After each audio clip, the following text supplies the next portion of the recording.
Bonjour, je vais vous parler de tourbières anthropiques, une anthropisation un petit peu différente de celle qu'on a eue jusqu'à maintenant. Et mes exemples, c'est en Ardèche, où je suis certains sites. Et là, vous avez déjà un exemple de tourbière anthropique. Vous avez ici, alors elle n'est pas très grande, elle fait moins d'1 hectare. Ça correspond à une ancienne carrière. La carrière était là. Et puis là, vous avez une partie plus humide et 70 cm d'épaisseur de feuille au maximum avec un histosol bien caractérisé. Et puis là, vous avez la digue en dur. On voit quelques blocs apparaître qui a permis à la troupe de s'accumuler. Alors, qu'est-ce qu'il faut pour faire une tourbière, d'après Bernard Clément? Un bilan hydrique positif, climat ou position topographique, des plantes turfigènes et des conditions hydrogéomorphologiques favorables. Je m'y ai retenu, Masson? Alors, les conditions climatiques, en fait, elles sont assez souples, comme on avait dit tout à l'heure. Pas nécessaire qu'il fasse très froid, ni qu'il y ait tellement d'eau. Là, c'était une excursion en Patagonie. Là-bas, Là-bas, vous avez les Andes, et ici, on est en arrière, par effet de feu, on descend à 350 mm, 400 mm de précipitation, 700 mm d'évaporation, et on a des tours de 3 mètres d'épaisseur.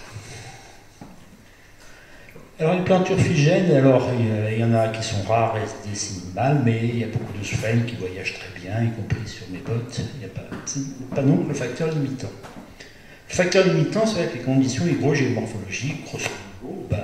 Est-ce qu'il y a un barrage, est-ce qu'il y a un seuil, toutes sortes de choses. Alors, jusqu'à maintenant, on a envisagé des phénomènes purement naturels, mais l'homme peut jouer également un rôle.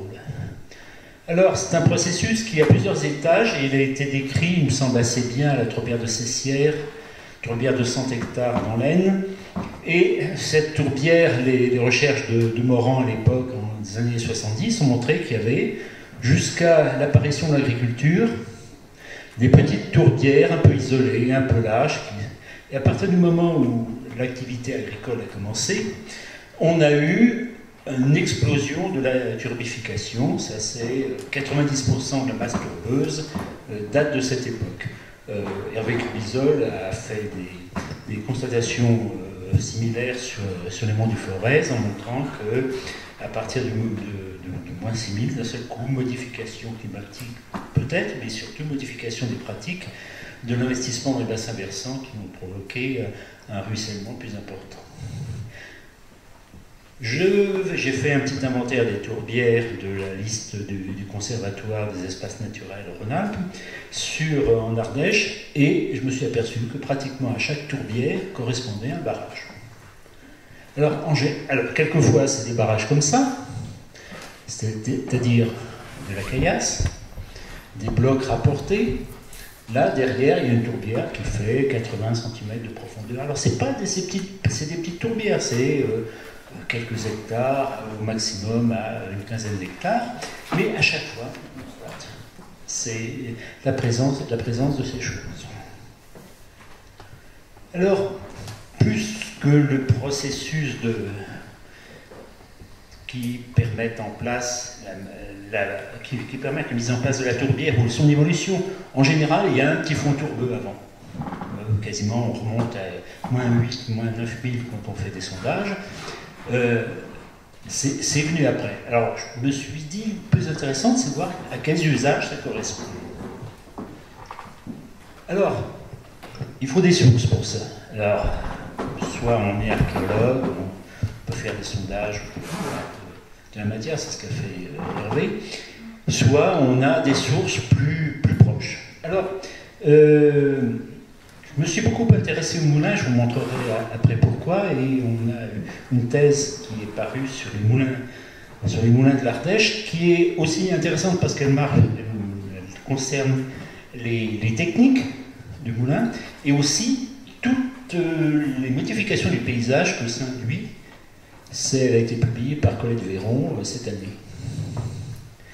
On a aussi des documents cartographiques, et sur les cartes de Cassini, par exemple, on va retrouver le marais de Cessières est là, donc dans l'Aisne, et on va retrouver des moulins qui ont été en place assez longtemps, puisque je les retrouve encore maintenant. Alors on a aussi des documents administratifs, le cadastre. Là, vous avez la tourbière de Saint-Gredon d'à peu près 17 hectares. Bon, je reviendrai dessus après. Et vous avez ici, en fait, l'emprise du Mar. C'est une tourbière de Mar, et le cratère, il fait à peu près ça. Et là, à ce moment-là, on est en 1827, ça fait partie des dates qu'on peut avoir. Il y a assez peu de documents avant le XVIIIe siècle, donc là, c'est le premier document qui paraît vraiment tangible. Alors, comment ça se passe? Alors là, c'est un schéma à la cubisole, là, c'est un barrage, et puis ça bloque de l'eau, et il y a l'accumulation de taupe qui se fait derrière. J'ai remarqué qu'à certains endroits, au niveau des sources, on avait aussi ces accumulations de tourbe.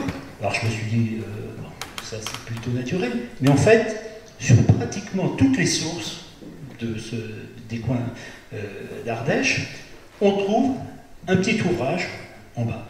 Tout simplement parce qu'il faut pouvoir assurer la pérennité de ces sources. Une autre chose qui m'a beaucoup plus intéressé, c'est la présence des carrières. Vous verrez que les carrières, c'est assez important. Alors, pourquoi une carrière donne-t-elle une tourbière? C'est un phénomène qui est généralement assez constaté. J'avais un collègue, André Buisson, qui avait étudié ça dans le sud de la France, m'a dit, tu verras, les meulières, ça forme de très bonnes tourbières. Alors, pourquoi les meulières? Parce que on exploite généralement ça sur une bande, c'est généralement du grès ou un calcaire assez fin. C'est en général en banc, et on essaie d'exploiter ça à un endroit où il y a de l'eau.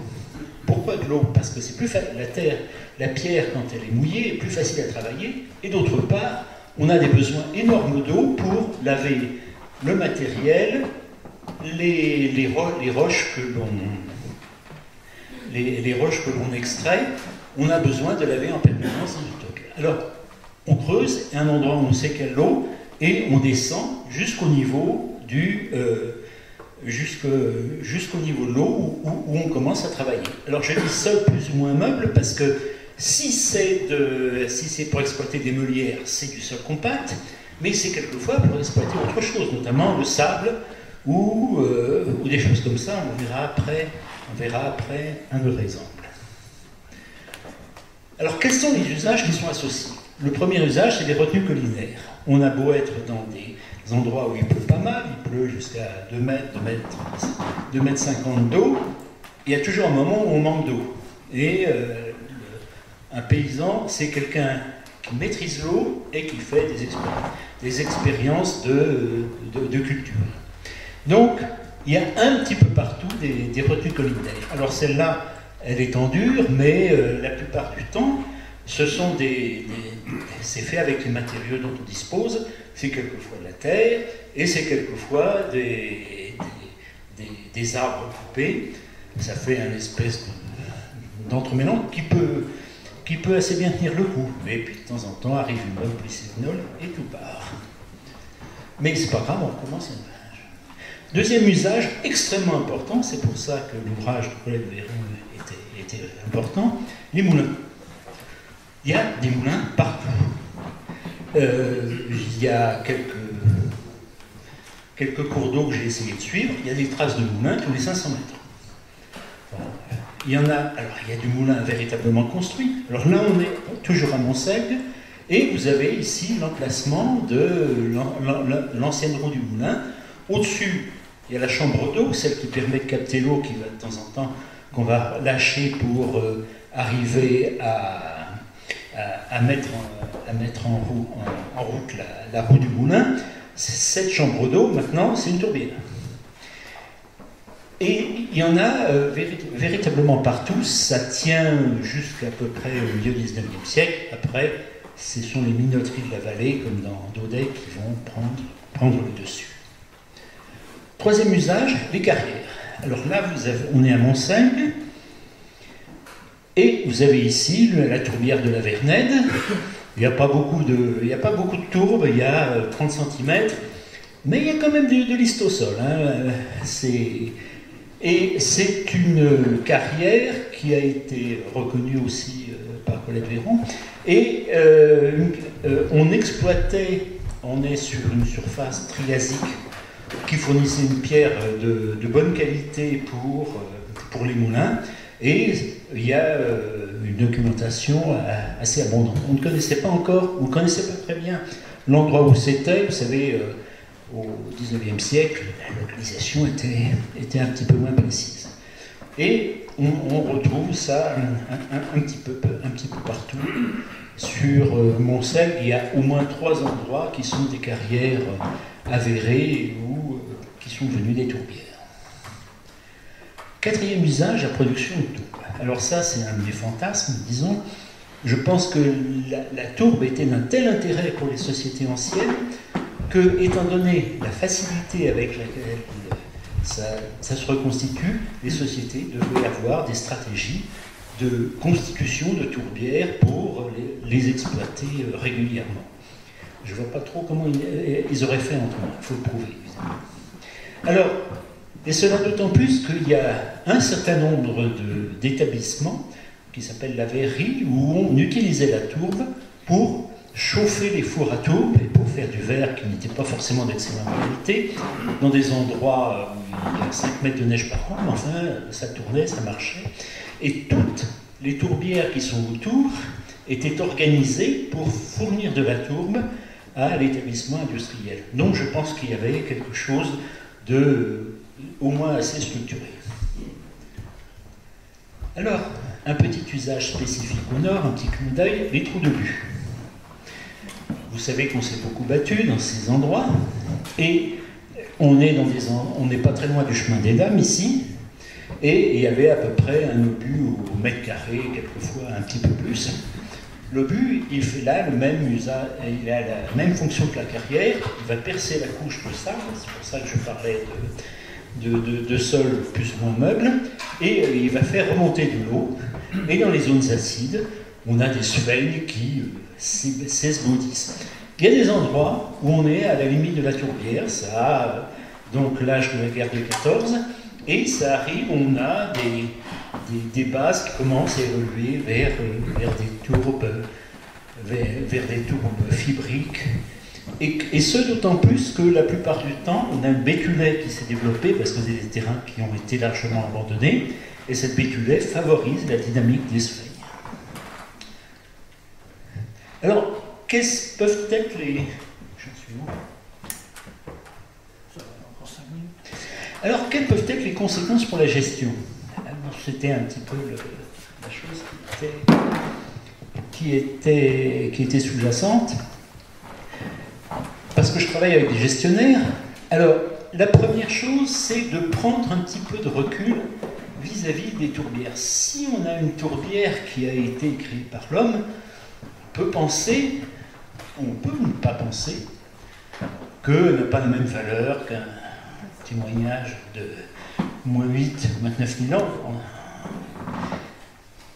Et ça c'est un petit peu amusant. L'autre chose, c'est de se dire que on travaille sur un projet qui correspond à la vocation de la tourbière, si on a eu une. Si on a des vocations qui sont liées à des usages, en général, il n'y a pas eu un seul usage. Exploitation de tours, moulins, quelquefois. Donc, ça introduit un certain nombre de choix aux gestionnaires. Qu'est-ce que je fais? Est-ce que j'essaie de reconstituer un bassin tel qu'il était pour alimenter un moulin? Est-ce que je laisse faire, etc. Il y a tout un choix qui s'offre. Donc, est-ce qu'on peut reproduire ces aménagements? Alors, plus classique, c'est de faire un barrage. C'est ce qui se fait un petit peu partout.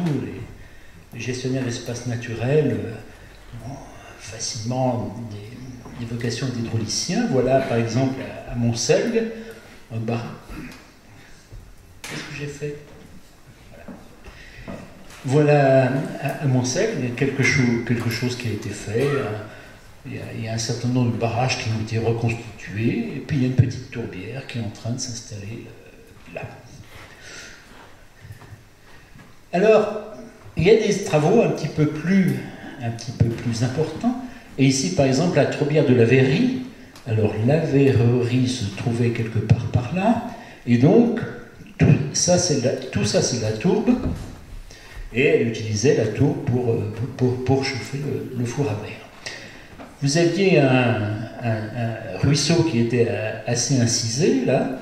Et le conservatoire a décidé de faire des grands travaux et de tout caler pour éviter que le ruisseau continue à couler et qu'il se diffuse largement en souterrain ou en subsurface pour refaire de la tourbe.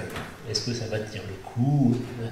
Alors, moi j'ai trouvé ça un peu dommage parce qu'il y a un site de moulin là, il suffit de reconstituer le moulin. Construire l'extraction. Là, on est sur les Landes de Bersigny, dans l'Aisne, et c'était un site d'étrépage. Les horticulteurs venaient se fournir là. Poursuivre l'extraction, ça veut dire aussi rabaisser le niveau du sol. Là, on est à peu près, on est au mois de mai-juin. Les espaces qui sont un petit peu en dépression, là, ils vont avoir un mois de plus les pieds dans la flotte. Ça peut être intéressant. Au-dessus, c'est la langue alcaline. Alors, si je prends par exemple le Cassagne-Redonde, qui est une grande tourbière, c'est 17-18 hectares, on est de nouveau en Ardèche, et c'est un espace qui a été abondamment utilisé jusqu'à les dernières exploitations, ça date de 1998, et il y a une dynamique naturelle qui est en train de se mettre en place. Alors vous avez une grande fosse là qui a été creusée avec des engins assez costauds, qui se comble relativement rapidement, mais bon, ici il y a encore un petit front de résistance. La progression des sphères, elle vient plutôt par là. Là, c'est le domaine des radeaux. C'est une colonisation qui se fait relativement rapidement et ça semble assez stable. Alors le débat, c'est est-ce qu'on garde ces zones en eau? Et ces zones en eau sur un plateau ardéchois où il n'y a pas d'eau. Enfin, il pleut beaucoup, mais il n'y a pas d'eau. Il n'y a pas d'eau libre. Donc, est-ce qu'on garde ces étangs? Auquel cas, il faut creuser. Auquel cas, il faut aussi maîtriser le niveau des eaux. Et maîtriser le niveau des eaux, c'est assez simple. On est ici à l'exutoire, la tourbière est là. Là, on sort du système bar, et là, il y a les traces d'une ancienne digue qui faisait 4 mètres. Ça correspond, les 4 mètres d'altitude correspondent à peu près à l'épaisseur de la tourbe qui se trouve en arrière. Donc il y a eu pendant, alors je ne sais pas trop, on n'a pas de datation, grosso modo ça a dû être détruit au XVIIIe siècle, sans doute parce qu'il y avait une dynamique de turbéfication galopante là, ça devait plus être exploitable.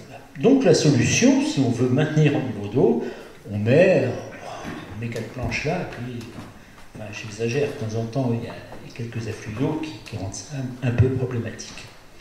Donc voilà la question qu'on peut se poser pour redonner l'originalité au site, où la richesse en libellules, en oiseaux est assez étonnante pour ce secteur.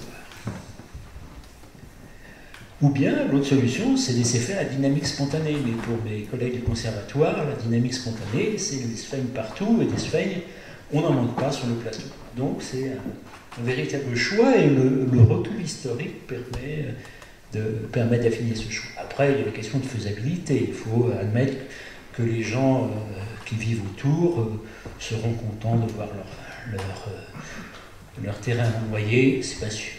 Enfin bon, ça c'est relativement rapidement.